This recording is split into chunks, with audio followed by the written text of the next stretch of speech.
பிள்ளையார்பட்டி ஸ்ரீ கற்பக பிள்ளையாரை வணங்குகிறேன். ஆதித்யாய சோமாய மங்களாய புதாயச குரு சுக்கிர சனி பெயர்ச்ச ராகுவே கேதுவே நமோ நமக. நமது வாழ்க வளமுடன் யூடியூப் சேனல் நேயர்கள் அனைவருக்கும் அஸ்ட்ரோ டிஎஸ் மோகன்ராவின் அன்பான வணக்கம், வாழ்த்துக்கள். நாம் இப்போ இந்த வீடியோவில் என்ன பார்க்க போகிறோம்னா, வழக்கம் போல தான் செப்டம்பர் மாத பலன்கள் பார்க்க போகிறோம். இந்த செப்டம்பர் மாதத்தில் கிரகங்கள் எங்கே இருக்குது அப்படிங்கிறத முதல்ல பார்ப்போம். குரு பகவான் ரிஷப வீட்டில் இருக்கிறாரு, செவ்வாய் பகவான் மிதுன வீட்டில் இருக்கார், கேது பகவான் கன்னி வீட்டில் தான் வழக்கம் போல் பயணம் பண்ணிகிட்டு இருக்காரு. சூரியன் 17ஆம் தேதி சிம்ம வீட்டிலேருந்து கன்னி வீட்டுக்கு வருவார். 17ஆம் தேதி சிம்ம வீடு சொந்த வீட்டில் ஆட்சியாக இருந்தவர் 17ஆம் தேதி புதன் வீட்டுக்கு வர்றாரு. வரும்போது அந்த சூரியன் இருக்கும் வீடு புதனுடைய வீடு, அவருடைய நண்பர் வீட்டுக்கு வர்றாரு. புதன் பார்த்திங்கன்னா 20ஆம் தேதி அவரும் சொந்த வீட்டுக்கு வர்றாரு. புதனுக்கு அது சொந்த வீடு, ஆட்சி வீடு, உச்ச வீடுன்னு சொல்கிறது. கேது பகவான் ஆல்ரெடி எப்பவும் போல் அங்கேயே பயணம் பண்ணிகிட்டு இருக்காரு. சுக்கிர பகவான் நீச்ச வீட்டிலேருந்து 20ஆம் தேதி துலாம் வீட்டுக்கு வர்றார். துலாம் வீடுங்கிறது சுக்கிர பகவானுக்கு ஒரு ஆட்சி வீடு, சுய வீடு, அவருடைய சொந்த வீடு. சனி பகவான் ஆல்ரெடி எப்பவும் போல் கும்ப வீட்டில் தன்னுடைய ஆட்சி வீட்டில் மூல திரிகோணத்தில் வலுவாக இருக்கார். ராகு பகவான் தன்னுடைய பயணத்தை மீன வீட்டில் நடத்திக்கிட்டு இருக்கார். இதுதான் இந்த மாதத்தில் கிரகங்களுடைய நிலைமை. இந்த மாதத்தில் விசேஷங்கள் அப்படின்னு பார்த்தீங்கன்னா, செப்டம்பர் மாதம் 7ஆம் தேதி விநாயகர் சதுர்த்தி.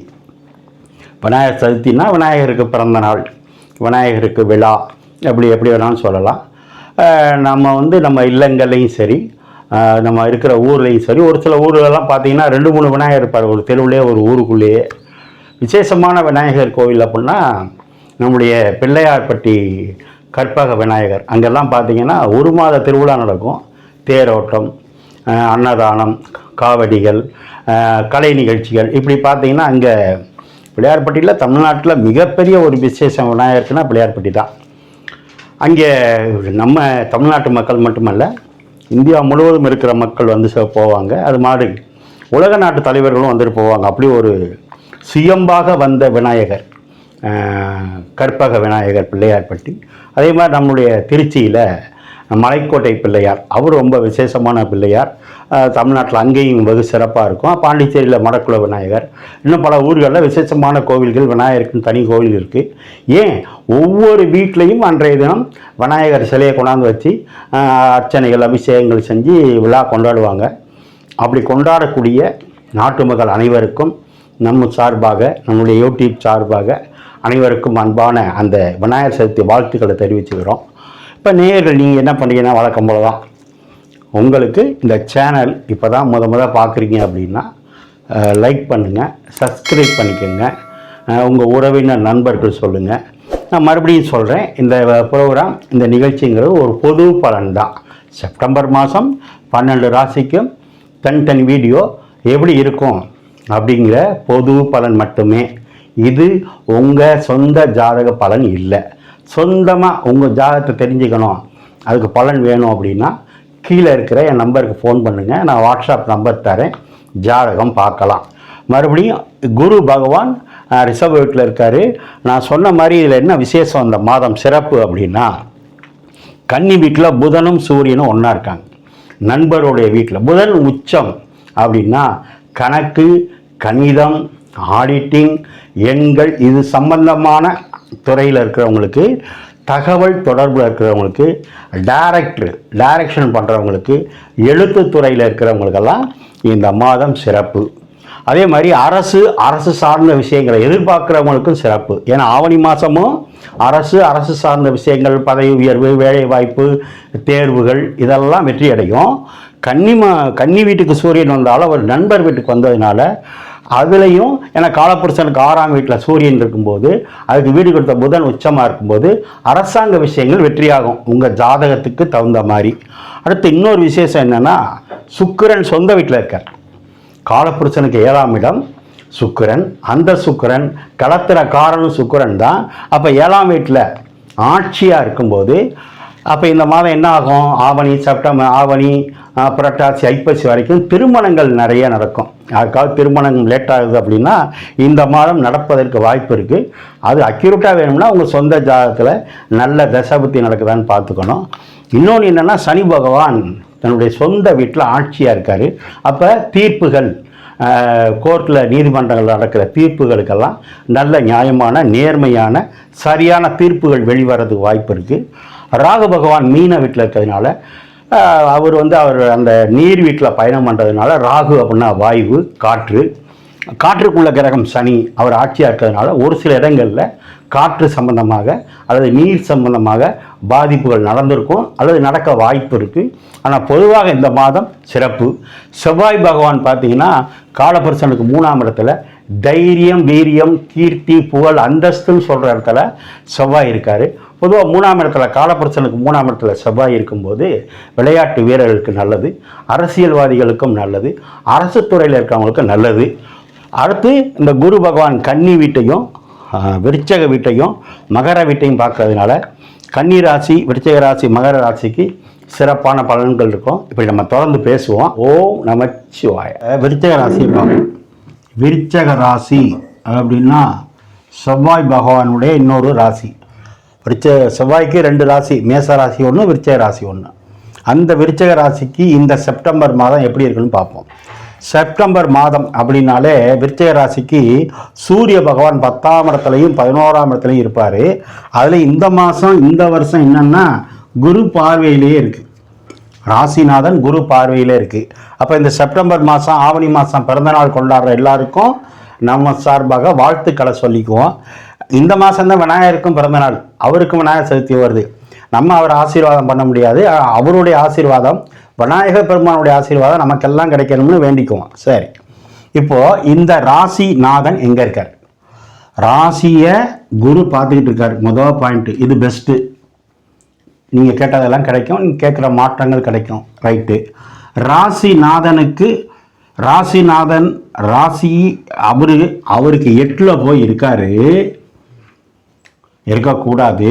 ஆனால் அவருக்கு வீடு கொடுத்த புதன் லாபத்தில் 11ஆம் இடத்துல உச்சமாக இருக்கார், வலுவாக இருக்காருன்னு அர்த்தம். அப்போது ராசிக்கு 10ஆம் வீட்டு கிரகம் சூரியன், 11ஆம் வீட்டு கிரகம் புதன், ரெண்டும் சேர்ந்து 11ஆம் இடத்துல லாபஸ்தானத்தில் நல்ல நிலைமையில் இருக்காங்க. 10னா தொழில், நீங்கள் செய்கிற வேலை. 11னா லாபம். நம்ம என்ன பேசியிருக்கோம்? 10ஆம் இடத்துலையும் 11ஆம் இடத்துலையும் எந்த ஒரு கிரகம் இருந்தாலும் நல்லது பண்ணும், அதில் 11ல் இருந்தால் ரொம்ப நல்லது பண்ணும்னு சொல்லியிருக்கோம். அப்போது உங்களுக்கு வருமானத்தை கொடுக்குற, தொழிலை கொடுக்குற, லாபத்தை கொடுக்குற கிரகம் வலுவாக இருக்குது. அதை யார் பார்க்குறா? செவ்வாயும் 4ஆம் பார்வையாக பார்க்குது, குருவும் பார்க்குது. இது எவ்வளோ சிறப்பு பாருங்கள். 11ஆம் இடம் லாபம், லாபம், லாபம். இதை தவிர பேச்சு இந்த மாதம் வேறு இல்லை. ஏன்? ராசிநாதனும் லாபஸ்தானத்தில் பார்க்குது. அந்த லாபத்தில் குரு சூரியன் இருக்கார், புதனும் இருக்கார். 10ஆம் இடம் சொல்லக்கூடிய தொழில் ஸ்தானாதிபதி இருக்கார். பணத்தை கொடுக்குற தனகாரன் குரு பார்க்குறாரு. தனஸ்தானாதிபதியும் குரு தானே, அவரும் பார்க்குறார். அது மட்டும் இல்லை, 5ஆம் வீட்டை பூர்வ புண்ணியம் குருவும் தானே, அவரும் பார்க்குறார். அப்போ என்ன சார் கிடைக்கும்? பணம் வரும், நீங்கள் செய்கிற தொழில் தகுந்த மாதிரி, அல்லது வேலை பார்க்குறவங்களுக்கும் பணம் வரும். ஏன்னா செவ்வாய் ஆருக்கும் வருவார். இந்த வீட்டு கிரகமும் செவ்வாய் தான், அவர் பார்க்குறார். திடீர் யோகத்தினாலையும் பணம் வரும். 4ஆம் இடத்துல சனி வலுவாக இருக்கார். வீடு கட்டிக்கிட்டு இருக்கீங்க, வண்டியை வாங்கிட்டு இருக்கீங்க, அதெல்லாம் நம்ம ஏற்கனவே பேசியிருக்கோம். இப்போ என்ன கிடைக்கும் அது மட்டும் பார்ப்போம். சூரியன் அரசாங்கத்தினால லாபம் உண்டு. சூரியன்னா அரசியல், அரசியல்னாலையும் லாபம் உண்டு. புதன்னா கணக்கன், பேங்க்கு, ஆடிட்டிங், பத்திரிகை துறை, எழுத்துத்துறை, அதனாலையும் லாபம் உண்டு. பேங்க்னால லாபம் உண்டு. பேங்க்குக்காரன் யார்? குரு, அவரும் புதனை பார்க்குறாரு. அப்போ வங்கி தொழிலில் இருக்கவங்க, ஃபைனான்ஸில் இருக்கிறவங்க சிறப்பு. அடுத்து அங்கே யார் பார்க்குறா? செவ்வாய் பார்க்குது. செவ்வாய் 4ஆம் பார்வையாக பார்க்குது. எங்கே பார்க்குது? லாபஸ்தானத்தை பார்க்குது. லாபஸ்தானத்தில் இருக்கிறவங்க பார்க்குது. அப்போ நீங்களே லாபத்தை பார்க்குறீங்க, தொழில் ஸ்தானாதிபதி சூரியனையும் பார்க்குறீங்க.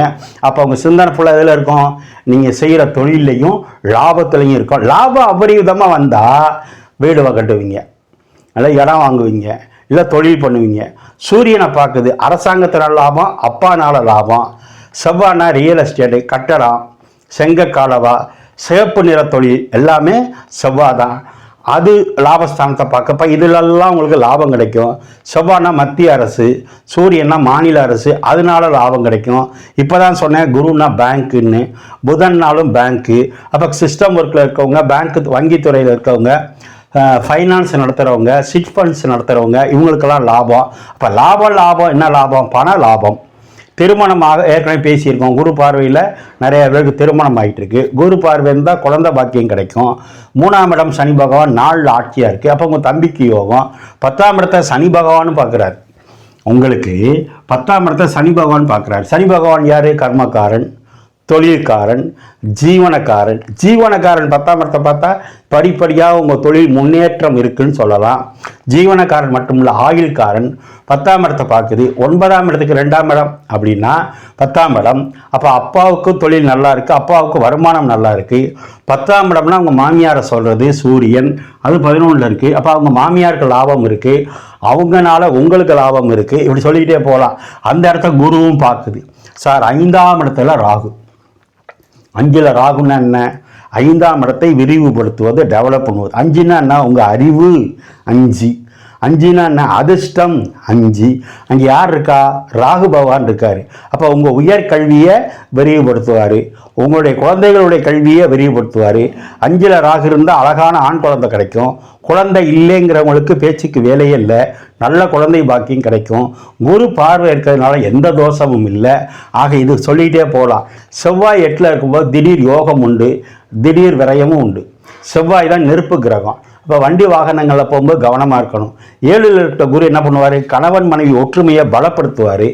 7ல் இருக்க குரு என்ன பண்ணுவார்? வராத பழைய பணத்தை தான் வர வைப்பார். குருனா யார்? உங்கள் ஆசிரியர். உங்கள் ஆசிரியர்னால, உங்கள் குருநாதர்னால உங்களுக்கு லாபம் உண்டு. இந்த மாதம் செப்டம்பர் மாதம், ஆவணி மாதம், புரட்டாசி மாதம் வரைக்கும் எல்லா வகையான யோகமும் யாருக்கு இருக்குன்னா விருச்சிக ராசிக்கு இருக்குது. 3ஆம் இடம் மாற்றத்தை சொல்கிறது, அது 4ல் இருக்குது. 4ஆம் இடம்னா வீடு மாற்றுறவங்க வீடு மாற்றிக்கலாம். 4ஆம் இடங்கிறது வீடு கட்டுறது. 3ஆம் இடம்னா மாற்றம், அது 4ல் இருக்கும்போது வீடை மாற்றிக்கலாம், வீடை மாற்றி கட்டிக்கலாம், இல்லை புதிய வீடு கட்டலாம். சார் 4ஆம் இடம்னா சொத்துக்காரன் 8ல் இருந்து புதனை சூரியனை பார்க்கும்போது புதிய சொத்து வாங்கலாம்.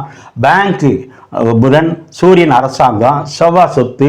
அப்போ அரசாங்க லோன் போட்டு வீடு கட்டலாம், வீடு வாங்கலாம். செவ்வாய் 8ல் இருந்தாலும் 8 என்பது மறைஞ்சிருக்கிறது. அப்போ மறைமுகமான தொழில் அல்லது வெளி மாநிலத்தில் இருக்கிற தொழில், வெளிநாட்டில் இருக்கிற தொழில். அப்போ என்னது? செவ்வாய் இராணுவத்தில் இருக்கவங்க, தீயணைப்பு துறையில் இருக்கவங்க, செவ்வாய் சம்பந்தப்பட்ட தொழிலில் வெளியில் இருக்கிறவங்க. செவ்வாய் 8லனாலே வெளியூரில் போய் சொத்து வாங்கலாம். சொத்துக்கு அதிபதி செவ்வாய், உங்கள் ராசிநாதன் செவ்வாய். அப்போ வெளியூரில் போய் வேலை பார்க்குறவங்க வெளியூர்லேயே சொத்து வாங்குறதுக்கு வாய்ப்பு இருக்குது. 5னா பூர்வீகம். உங்களை ராசியை பார்க்கறதுனால எல்லா கிரகமும் வரிஞ்சு கட்டி நிற்கிது. 12ஆம் இடம் தான் சுக்கிரன், அது ஆட்சியாக இருக்குது. நல்ல தூக்கம் வரும். இப்போ தான் சொன்னேன், நல்ல தூக்கத்துக்கு அதிபதி 12ஆம் இடம் நல்லா இருக்கணும். 12ஆம் இடம் சுக்கிரன், அது ஆட்சியாக இருக்குது. அப்போ என்ன அர்த்தம்? நல்ல தூக்கம் வரும்னு அர்த்தம். தூக்கம் நல்லா வந்தால் என்ன அர்த்தம்? கடன் இல்லைன்னு அர்த்தம். தூக்கம் நல்லா இருந்தால் நீங்கள் நிம்மதியாக இருக்கீங்கன்னு அர்த்தம். தூக்கம் நல்லா வந்தால் திருமணம் ஆகிடுச்சின்னு அர்த்தம். தூக்கம் நல்லா இருந்தால் தொழில் நல்லா இருக்குன்னு அர்த்தம். வேலை வாய்ப்பு நல்லா இருக்குன்னு அர்த்தம். ஆக இந்த மாதம் முழுவதும் தங்கு தடை ஏதும் இல்லை. ஒரு மைனஸ் என்னன்னா 8ல் செவ்வாய் இருக்கும்போது மர்மஸ்தானங்களில் உரப்பு சம்பந்தமாக, ஹீட்டு சம்பந்தமாக, நெருப்பு சம்பந்தமாக ஒரு மருத்துவ செலவு இருக்குது. அதில் கவனமாக இருக்கணும். ஆனால் குரு பார்வை இருக்கிறதுனால பெரிய பாதிப்பு வராது. இந்த மாதம் ஜெயிக்க போகிறது, வெற்றி அடைய போகிறது உங்கள் குதிரை தான். இது ஜெயிக்கும். விருச்சிக ராசிக்காரங்க 1ஆம் தேதியும் 26ஆம் தேதி 27ஆம் தேதி இந்த நாட்களில் உங்களுக்கு சந்திராசனம் இருக்கிறதுனால எச்சரிக்கையாக இருங்க, கவனமாக இருங்க. யோகம் நிறைய கொட்டி கிடக்குதுன்னு பிரதிஷ்டப்பட்டுறக்கூடாது. இந்த மாதம் 100% மேலே வெற்றியை தேடித்தரப்போகிறது விருச்சிக ராசி மட்டுமே. ஓம் நமச்சிவாயா.